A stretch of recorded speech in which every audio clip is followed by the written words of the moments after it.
श्री शिवाय नमस्तुभ्यम। श्री शिव महापुराण का विद्येश्वर संहिता का पाठ। अग्नि यज्ञ, देव यज्ञ और ब्रह्म यज्ञ आदि का वर्णन।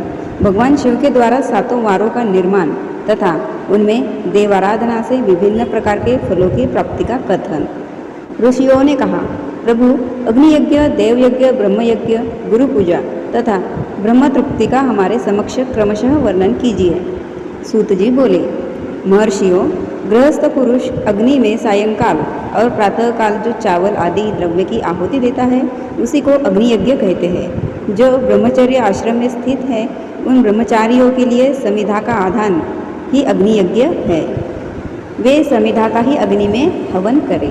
ब्राह्मणों, ब्रह्मचर्य आश्रम में निवास करने वाले द्विजों का जब तक विवाह न हो जाए और वे औपासनाग्नि की प्रतिष्ठा न कर ले तब तक उनके लिए अग्नि में समिधा की आहुति, वृत्त आदि का पालन तथा विशेष यजन आदि ही कर्तव्य है। यही उनके लिए अग्नि यज्ञ है। द्विजों, उन्होंने बाह्य अग्नि को विसर्जित करके अपने आत्मा में ही अग्नि का आरोप कर लिया है। ऐसे वानप्रस्थियों और सन्यासियों के लिए यही हवन या अग्नि यज्ञ है कि वे विहित समय पर हितकर, परिमित और पवित्र अन्न का भोजन कर ले। ब्राह्मणों, सायंकाल अग्नि के लिए दी हुई आहुति संपत्ति प्रदान करने वाली होती है, ऐसा जानना चाहिए। और प्रातःकाल सूर्यदेव को दी हुई आहुति आयु की वृद्धि कराने वाली होती है। यह बात अच्छी तरह से समझ लेनी चाहिए। दिन में अग्निदेव सूर्य में ही प्रविष्ट हो जाते हैं, अतः प्रातःकाल सूर्य को दी हुई आहुति भी अग्नि यज्ञ के ही अंतर्गत है। इस प्रकार यह अग्नि यज्ञ का वर्णन किया गया। इंद्र आदि समस्त देवताओं के उद्देश्य से अग्नि में जो आहुति दी जाती है उसे देव यज्ञ समझना चाहिए। स्थालीपाक आदि यज्ञों को देव यज्ञ ही मानना चाहिए। लौकिक अग्नि में प्रतिष्ठित जो चूड़ाकरण आदि संस्कार निमित्त हवन कर्म है उन्हें भी देव यज्ञ के ही अंतर्गत जानना चाहिए। अब ब्रह्म यज्ञ का वर्णन सुनो। द्विज को चाहिए कि वह देवताओं की तृप्ति के लिए निरंतर ब्रह्म यज्ञ करे। वेदों का जो नित्य अध्ययन या स्वाध्याय होता है उसी को ब्रह्म यज्ञ कहा गया है। प्रातः नित्य कर्म के अनंतर सायंकाल तक ब्रह्म यज्ञ किया जा सकता है। उसके बाद रात में इसका विधान नहीं है। अग्नि के बिना देव यज्ञ कैसे संपन्न होता है, इसे तुम लोग श्रद्धा से और आदरपूर्वक सुनो। सृष्टि के आरंभ में सर्वज्ञ, दयालु और सर्वसमर्थ महादेव जी ने समस्त लोकों के उपकार के लिए वारों की कल्पना की। वे भगवान शिव संसार रूपी रोग को दूर करने के लिए वैद्य है, सबके ज्ञाता तथा समस्त औषधों के भी औषध है। उन भगवान ने पहले अपने वार की कल्पना की जो आरोग्य प्रदान करने वाला है। तत्पश्चात अपनी माया शक्ति का वार बनाया जो संपत्ति प्रदान करने वाला है। जन्मकाल में दुर्गतिग्रस्त बालक की रक्षा के लिए उन्होंने कुमार के वार की कल्पना की। तत्पश्चात सर्वसमर्थ महादेव जी ने आलस्य और पाप की निवृत्ति तथा समस्त लोगों का हित करने की इच्छा से लोक रक्षक भगवान विष्णु का वार बनाया। इसके बाद सबके स्वामी भगवान शिव ने पुष्टि और रक्षा के लिए आयुकर्ता, त्रिलोक श्रेष्ठा, परमेष्टि ब्रह्मा का आयुष्कारक वार बनाया जिससे संपूर्ण जगत के आयुष्य की सिद्धि हो सके। इसके बाद तीनों लोकों की वृद्धि के लिए पहले पुण्य पाप की रचना हो जाने पर उनके करने वाले लोगों को शुभाशुभ फल देने के लिए भगवान शिव ने इंद्र और यम के वारों का निर्माण किया। ये दोनों वार क्रमशः भोग देने वाले तथा लोगों के मृत्यु भय को दूर करने वाले हैं। इसके बाद सूर्य आदि 7 ग्रहों को जो अपने ही स्वरूपभूत तथा प्राणियों के लिए सुख दुख के सूचक है, भगवान शिव ने उपयुक्त 7 वारों का स्वामी निश्चित किया। वे सब के सब ग्रह नक्षत्रों के ज्योतिर्मय मंडल में प्रतिष्ठित है। शिव के वार या दिन के स्वामी सूर्य है। शक्ति संबंधी वार के स्वामी सोम है। कुमार संबंधी दिन के अधिपति मंगल है। विष्णुवार के स्वामी बुध है। ब्रह्मा जी के वार के अधिपति बृहस्पति है। इंद्रवार के स्वामी शुक्र और यमवार के स्वामी शनैश्चर है।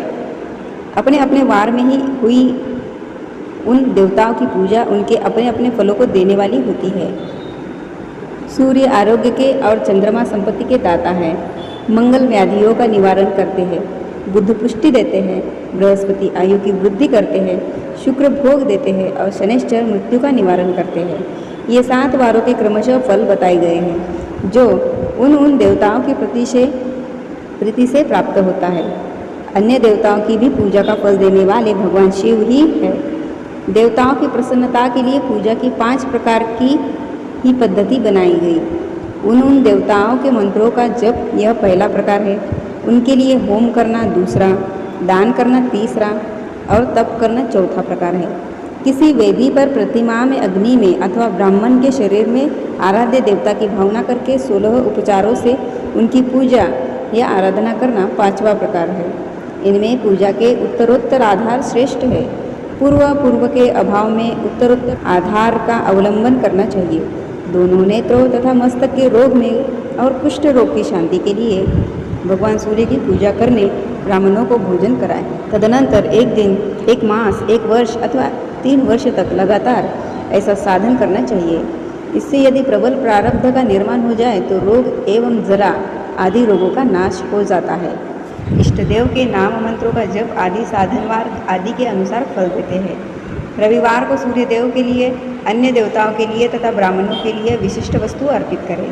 यह साधन विशिष्ट फल देने वाला होता है तथा इसके द्वारा विशेष रूप से पापों की शांति होती है। सोमवार को विद्वान पुरुष संपत्ति के प्राप्ति के लिए लक्ष्मी आदि की पूजा करो तथा सपत्नीक ब्राह्मणों को घृत पक्व अन्न का भोजन कराए। मंगलवार को रोगों की शांति के लिए काली आदि की पूजा करें तथा उड़द, मूंग एवं अरहर की दाल आदि से युक्त अन्न ब्राह्मणों को भोजन कराए। बुधवार को विद्वान पुरुष दधि युक्त अन्न से भगवान विष्णु का पूजन करे। ऐसा करने से सदा पुत्र, मित्र और कलत्र आदि की पुष्टि होती है।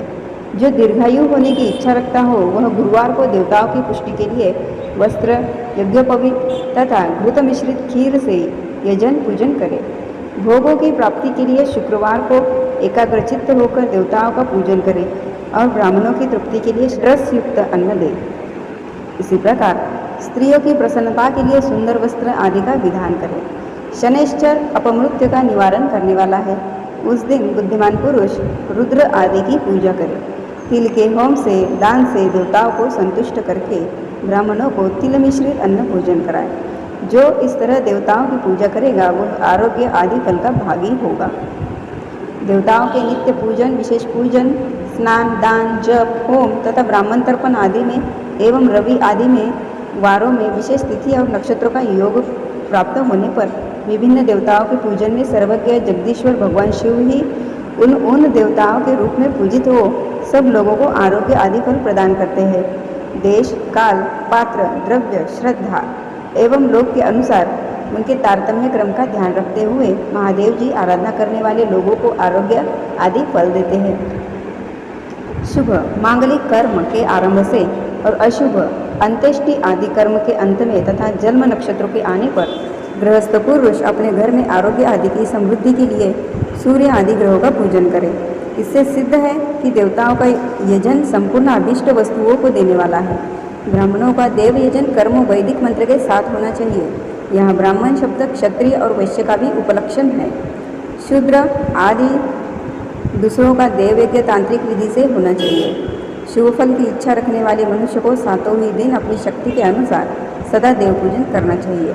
निर्धन मनुष्य तपस्या, व्रत आदि की कष्ट सहन द्वारा और धनी के द्वारा देवताओं की आराधना करे।